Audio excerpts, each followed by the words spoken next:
Today, I want to talk to you about something which I've been getting a lot of questions about over the last few weeks, and that's just what's going on in this economy and what that means to your investments.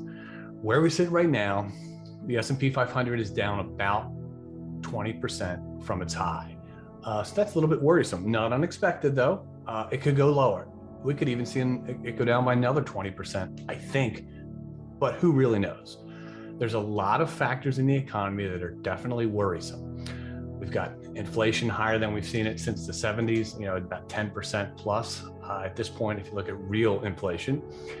We've got mortgage rates have gone up substantially over the last few months. So especially for young people, if you're looking to buy a house with a mortgage, it's becoming more and more costly to do so. That's worrisome. That's got to have some effect on these high house prices. And the home prices have just gone up in ridiculous amounts over the last couple of years.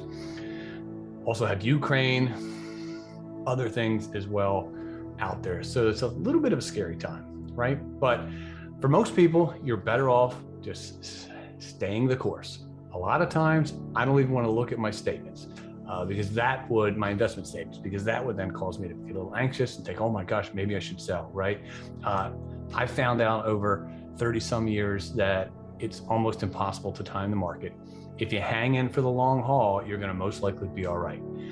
Any downturn should typically be completed and you should come back and make up all your money from before within 3 years. Usually it's a lot less time that it takes to come back to where you were. So if you can just hang tight, you should be good. And ultimately you'll make back the money with whatever you lost. In other words, you don't lose unless you sell. That's how I look at it. But your values do go down. But if you can hang in, you will be up and then even well beyond that. So I think there's a good likelihood we may have a recession. We might be in a recession right now.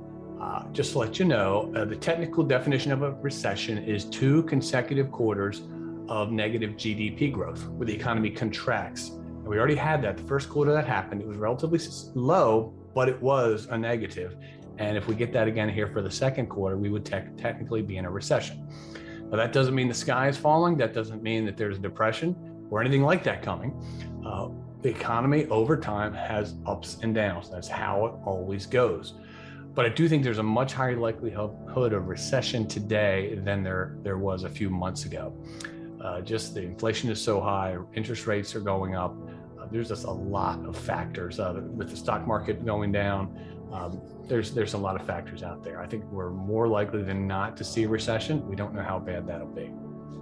But I look at it this way. What the government and what people are trying to do is we want to see what they call a soft landing, right? Can we bring this inflation down without sending the economy into a recession? That could happen. I hope that it happens. But I do think that's more and more unlikely, especially today. I like to use this example. It would be as if me, a non-pilot, I've never flown a plane, I'm not a pilot. If I were put into a fighter jet up in the air and I needed to land that fighter jet on a moving aircraft carrier, it could happen. It's possible somebody could talk me through it. It's possible it could happen. But there's a very high likelihood of a negative outcome. And I think that's where we're at right now. We're hoping for the best, but I also think we need to be ready for some tighter times ahead. So on the investment side, my advice for most people, hang tight.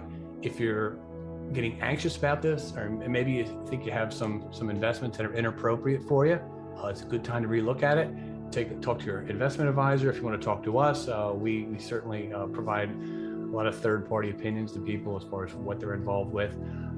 You want to stick with companies that are making money, not these speculative things.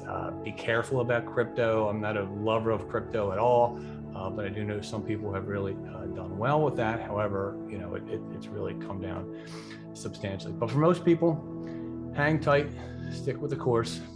Hope this is helpful. Have a great day.